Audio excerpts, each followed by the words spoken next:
दोस्तों आज हम आपको बताने वाले हैं म्यूचुअल फंड में कितना रिस्क होता है।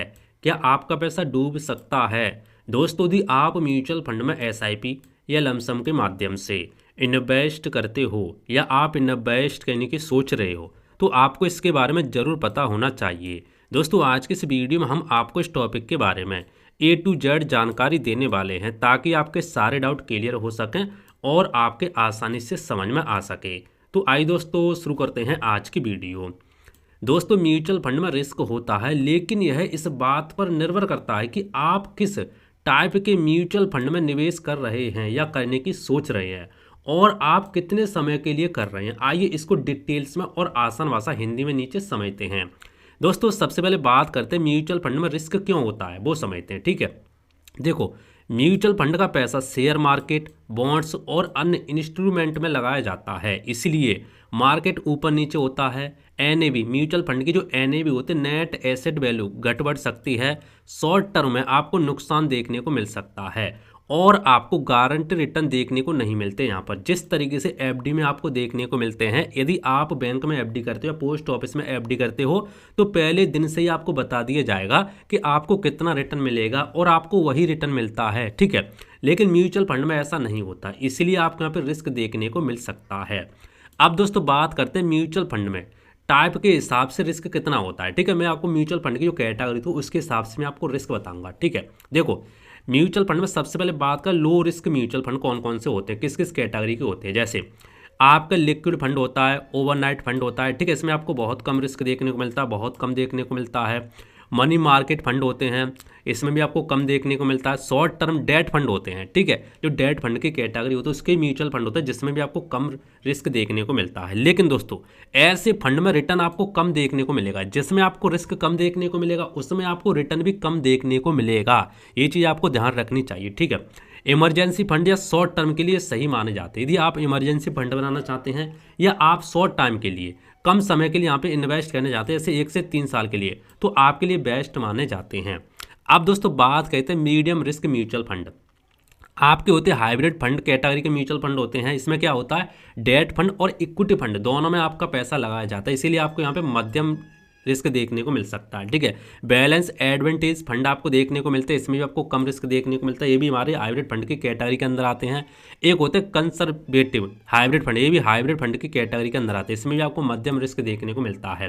रिस्क और रिटर्न दोनों आपको बैलेंस देखने को मिलते हैं। ठीक है, ना ज़्यादा कम ना ज़्यादा ज़्यादा। ठीक है, यदि आप 3 से 5 साल के लिए आपका गोल है तो आप इस म्यूचुअल फंड की कैटेगरी में इन्वेस्ट कर सकते हैं। ठीक है, अब दोस्तों समझते हैं high risk high mutual fund category कौन कौन सी होती है। इसमें आपको हाई रिटर्न भी देखने को मिलेगा और रिस्क भी आपको ज़्यादा देखने को मिलेगा। दोस्तों होती है इक्विटी फंड कैटेगरी।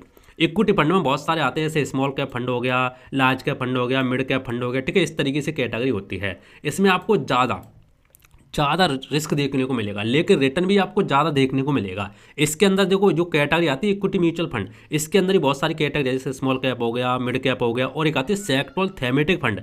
इसमें आपको सबसे ज़्यादा देखने को मिलता है, एक स्मॉल कैप फंड की कैटेगरी में और आपको सेक्टोरल थेमेटिक फंड की कैटेगरी में, आपको इन दोनों में सबसे ज़्यादा देखने को मिलता है, लेकिन रिटर्न भी आपको सबसे ज़्यादा देखने को मिलता है।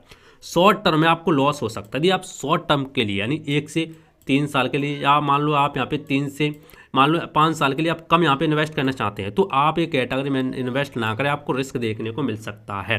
लेकिन यदि आप 5 से 10 साल लंबे समय के लिए इन्वेस्ट करना चाहते हैं तो आपके लिए कैटेगरी बेस्ट मानी जाएगी, क्योंकि इसमें आपको रिटर्न ज़्यादा देखने को मिलता है और लंबे समय में आपका रिस्क यहाँ पे कम हो जाता है। ठीक है, तो आपके समझ में आ गया हो किस किस कैटेगरी में आपको कितना रिस्क देखने को मिल सकता है। टाइम के हिसाब से मैंने आपको बता दिया। अब समझते हैं एसआईपी करने से रिस्क कितना कम होता है वो समझते हैं। देखो म्यूचुअल फंड में आप 2 तरीके से पैसा इन्वेस्ट करते हो। म्यूचुअल फंड में आप कितने तरीके से पैसा इन्वेस्ट करते हो? 2 तरीके से। पहला दोस्त होता है एसआईपी, एसआईपी यानी सिस्टमेटिक इन्वेस्टमेंट प्लान। दूसरा क्या होता है? दूसरा होता है लमसम, यानी यदि आपके पास एक साथ पैसा है तो आप एक साथ पैसा यहाँ पे लगा सकते हैं। 2 तरीके होते हैं म्यूचुअल फंड में पैसा इन्वेस्ट करने के।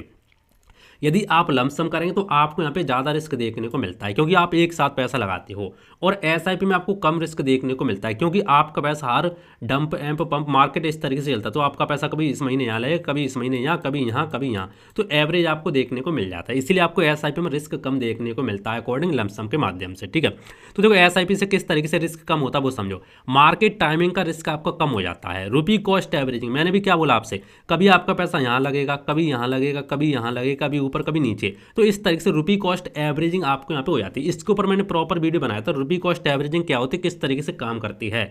इसी चैनल पर आपको वीडियो मिल जाएगा, आप जाकर देख सकते हैं।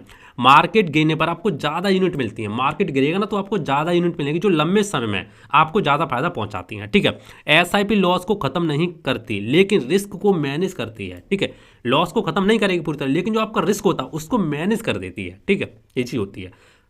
अब दोस्तों समझते हैं म्यूचुअल फंड में कितना नुकसान हो सकता है, वो समझते हैं। देखो, मार्केट क्रैश के समय इक्विटी फंड में 30 से 50% तक यहाँ पे गिरावट दिखाई दे सकती है। डेट फंड में आपको 2 से 5% यहाँ पे दे सकती है। लेकिन यह नुकसान, बात समझे मैं क्या बोल रहा हूँ, यह नुकसान परमानेंट नहीं होता जब आप पैनिक में आकर बेच देते हैं। देखो, आपको दिखेगा तो यहाँ पे ब्रोकर पे आपको दिखेगा नुकसान, लेकिन जब तक आप उसको सेल नहीं करेंगे तब तक आपका कोई नुकसान नहीं होगा, क्योंकि मार्केट वापस यहाँ पे ऊपर आएगी तब आपका फायदा देखने को मिल सकता है। एसआईपी में, एसआईपी में दोस्तों ये चीज़ होती है, जितना मार्केट नीचे गिरे उतना आप यहाँ पे एसआईपी करो, उतना आपको लंबे समय में ज़्यादा बेनिफिट देखने को मिलता है। क्योंकि देखा गया पास्ट में जब जब मार्केट नीचे गिरी तब तक ऊपर उठी है। आप चार्ट भी देख सकते हैं निफ्टी 50 का। इसीलिए मैंने क्या बोला, यह नुकसान परमानेंट नहीं होता जब तक आप पैनिक में आकर बेच ना दें। जब आप बेचेंगे तभी आपको नुकसान देखने को मिलेगा, नहीं बेचेंगे तो कोई नुकसान नहीं, कोई टेंशन नहीं। आप यहाँ पे एसआईपी करते जाइए। ठीक है, तो आपका डाउट यहाँ पे क्लियर हो गया होगा। आप दोस्तों समझते म्यूचुअल फंड में रिस्क कैसे कम करें, वो समझते। देखो, लॉन्ग टर्म इन्वेस्टमेंट करें, कम से कम 5 साल तक तो आपको करना ही चाहिए। इससे ऊपर करेंगे और बढ़िया है, क्योंकि आपको कंपाउंडिंग का ज़्यादा फायदा मिलता है। एसआईपी से निवेश करें, म्यूचुअल फंड में आप लमसम के माध्यम से इन्वेस्ट ना करें, आपको रिस्क देखने को मिल सकता है। एसआईपी के माध्यम से आप यहाँ पे शुरू कर सकते हैं। अलग अलग फंड में पैसा लगाएं, डाइवर्सिफिकेशन रखें। ऐसा नहीं कि आपने भैया एक म्यूचुअल फंड अच्छा दिखा आपने उसी में पैसा लगा दिया, नहीं। यदि मान लो आप यहाँ पे 3000 रुपये की एसआईपी करना चाहते हैं तो आप 3000 को 2 एसआईपी में, कम से कम 2 एसआईपी में, तो यहाँ पे 2 म्यूचुअल फंड में पैसा लगाएं। ठीक है, हजार की आप 2 म्यूचुअल फंड में यहाँ पे मान लो 1500 रुपये की यहाँ पे कर सकते हैं, या तो मान लो 3 म्यूचुअल फंड में आप यहाँ पे कर सकते हैं। इससे क्या होगा, आपका डाइवर्सिफिकेशन देखने को मिलेगा। डायरेक्ट फंड चुनें, कम एक्सपेंस रेशियो आपको देखने को मिलता है। डायरेक्ट फंड का मतलब आप ब्रोकर में जाकर डायरेक्ट यहाँ पे इन्वेस्ट कर सकते हैं। ओवर रिस्क वाले फंड से बचें, गोल के अनुसार फंड चुनें। जो आपका गोल है उसी के अनुसार आपको फंड चुनना चाहिए।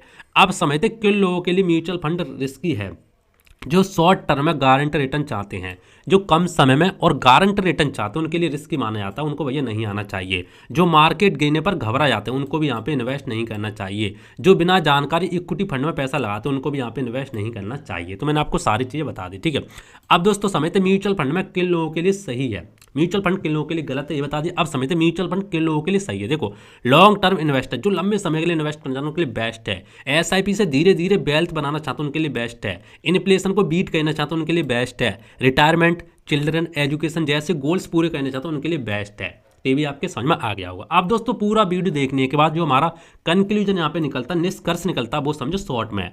म्यूचुअल फंड में रिस्क होता है, रिस्क फंड के टाइप और टाइम पीरियड पर डिपेंड करता है। सही प्लानिंग प्लस पेशेंस से रिस्क को काफ़ी हद तक कम किया जा सकता है। तो दोस्तों उम्मीद करता हूँ आज का वीडियो आपको पसंद आया होगा। जो भी दोस्तों आप इन्वेस्ट करना चाहते हैं म्यूचुअल फंड में, अपने रिस्क पर ही करें, क्योंकि म्यूचुअल फंड एक रिस्क इन्वेस्टमेंट होता है इसीलिए। ठीक है, बाकी दोस्तों इससे संबंधित यदि आपका कोई डाउट हो तो आप नीचे कमेंट करके पूछ सकते हैं, मैं आपको रिप्लाई देने का जरूर कोशिश करूंगा। और दोस्तों यह वीडियो आपको कैसा लगा वो भी आप कमेंट करके बता देना। यदि वीडियो को